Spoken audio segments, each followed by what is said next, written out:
Bienvenue sur votre chaîne préférée Akhbar al-Bled de Hassan Atlemsan.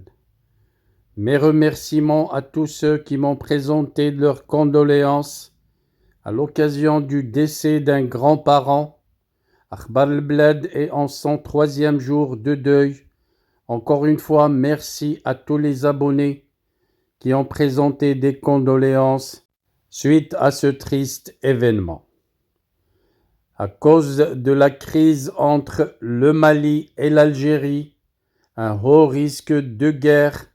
en raison de ces gamineries venues des caporaux militaires, les généraux d'Alger, et bien entendu, l'Algérie accuse le Maroc. Nous y reviendrons avec détail, mais pas avant de réitérer la solidarité de la chaîne Akhbar al-Bled de Hassan Atlemsan au peuple kabyle et aux jeunes kabyles incarcérés et condamnés à mort injustement. Notre soutien sur Akhbar al-Bled restera sans faille jusqu'à ce que justice leur soit rendue, jusqu'à ce que liberté soit rendue au peuple kabyle et jusqu'à ce qu'il puisse décider de son sort et pourquoi pas accéder à son indépendance.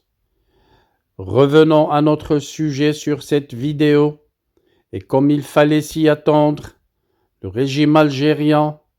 vivement tensé et en quasi-rupture avec le gouvernement malien, qui lui reproche des ingérences dans ses affaires intérieures et des actes inamicaux, le régime algérien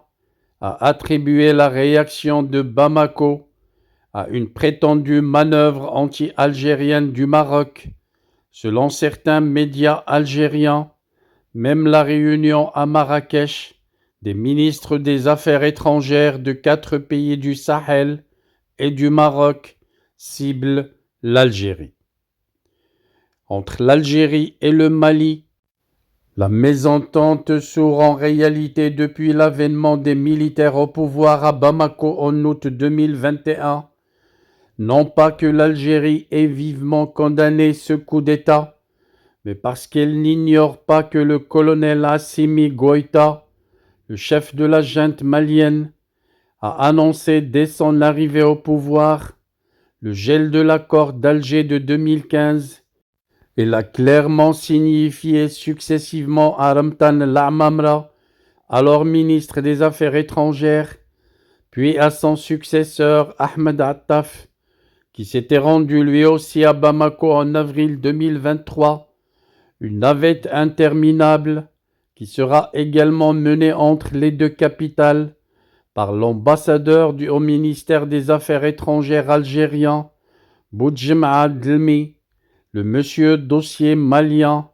en vue de sauver l'accord d'Alger, mais en vain. Malgré tous ces forcings diplomatiques de l'Algérie, avec en étoile de fond son entêtement à vouloir imposer à Goïta l'accord d'Alger, ce dernier a sonné le glas du dit accord en décidant de placer tout le territoire malien, avec l'aide des paramilitaires russes de Wagner, sous le contrôle des seuls FMA, les forces armées maliennes, et d'écarter les mouvements rebelles Touareg armés du nord du pays. C'est dans le cadre de cette stratégie que Assimi Goïta a auparavant exigé le départ successif des forces françaises de l'opération Serval, puis de la MINUSMA, la mission multidimensionnelle intégrée des Nations Unies pour la stabilisation au Mali, dont le dernier casque bleu a définitivement quitté le Mali le 11 décembre courant. Si l'ONU et la France, qui étaient présents au Mali en accord avec ces pays, se sont retirés à sa demande sans faire de vagues et par respect de sa souveraineté, l'Algérie s'est par contre arrogé le droit de continuer à interférer dans les affaires intérieures maliennes à travers ce qu'elle appelle son parrainage de l'accord d'Alger, alors que les autorités maliennes lui ont ouvertement notifié qu'il est devenu caduc, une mise sous tutorat qui porte atteinte à la souveraineté du Mali et constitue une grave violation dans les relations entre États. Et c'est à cette aune, à savoir des relations algéro-maliennes en dégradation constante depuis l'été 2021, qu'il faut comprendre pourquoi Alger n'a plus cessé ces derniers mois d'accuser le Maroc de vouloir l'évincer du Sahel. En effet, c'est dans le sillage de la visite d'Ahmed Attaf à Bamako en avril dernier que le président algérien Abdelmjid Tebboune avait déclaré à la chaîne Al Jazeera que le Maroc veut supplanter l'Algérie au Mali et que le Royaume avait été derrière l'enlèvement des 2 diplomates algériens dans le nord du Mali en 2012 déjà. Nous sommes le seul pays dont des diplomates ont été enlevés au Mali et nous savons qui est derrière cette action. Elle est l'œuvre d'un État voisin qui a créé une organisation terroriste fantomatique au Mali, avait-il affirmé. Tout récemment, lors de la visite du roi Mohammed VI à Abu Dhabi, le régime algérien, impuissant face à la détérioration de ses relations avec le Mali, a encore accusé le Maroc d'être l'exécutant d'un prétendu plan israélo-émirati visant à empêcher l'Algérie de prendre pied au Sahel. À nouveau, depuis mercredi dernier, et l'éclatement de la colère malienne contre le régime algérien, suivi d'un balai de convocations réciproques d'ambassadeurs entre Alger et Bamako, de communiqués des ministères des Affaires étrangères des 2 pays, puis le rappel par le Mali de son ambassadeur à Alger pour consultation, la crise algéro-malienne, qui couve depuis plus de 2 années, a finalement éclaté au grand jour. Le Maroc est à nouveau pointé du doigt par les médias algériens comme l'unique responsable de cette quasi-rupture entre Bamako et Alger, et pour avoir organisé ce week-end une réunion à Marrakech avec les pays enclavés du Sahel dans le cadre de la mise en œuvre de l'initiative du roi Mohammed VI,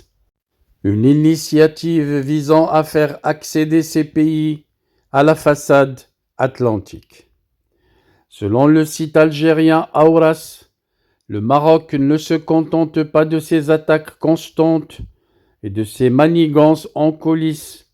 ainsi que ses alliances avec d'autres pays pour déstabiliser l'Algérie. Cette fois-ci, il recourt à des tentatives plus sournoises visant à détourner les pays du Sahel de l'Algérie, avec lesquels elle entretient des relations positives, en organisant une réunion entre le Maroc et les pays du Sahel pour 2 autres médias, la Patrie News et Ash-Shuruq. Rabat et Tel Aviv sont à la manœuvre et seraient responsables du coup de froid entre Alger et Bamako. Le média de la famille du général Khaled Nazzar estime quant à lui que c'est plutôt la France qui est en train de revenir au Sahel par le biais du Maroc, selon cet outil de propagande habitué à fanfaronner la grandiloquence stérile de l'Algérie. Les tentatives du Maroc au Sahel sont vouées à l'échec, car selon eux, le royaume du Maroc n'a ni l'expérience ni les capacités de défense de l'Algérie voisine pour mener une lutte sérieuse contre le terrorisme, ni les moyens financiers pour contribuer au développement des pays du Sahel, à la disposition desquels Alger a mis $1 milliard pour ce faire. D'autres médias comme Al-Khabar accusent le Maroc à la une de manœuvrer à crisper les relations entre l'Algérie et les pays de son voisinage, Les accusations des médias algériens visent à maquiller l'essentiel. Le régime d'Alger a perdu son influence au Sahel. Bamako, Niamey, Tripoli et Nouakchott finiront par porter les armes pour chasser les Algériens de leur territoire si l'Algérie des militaires, l'Algérie des caporaux ne cesse pas ses ingérences dans leurs affaires intérieures.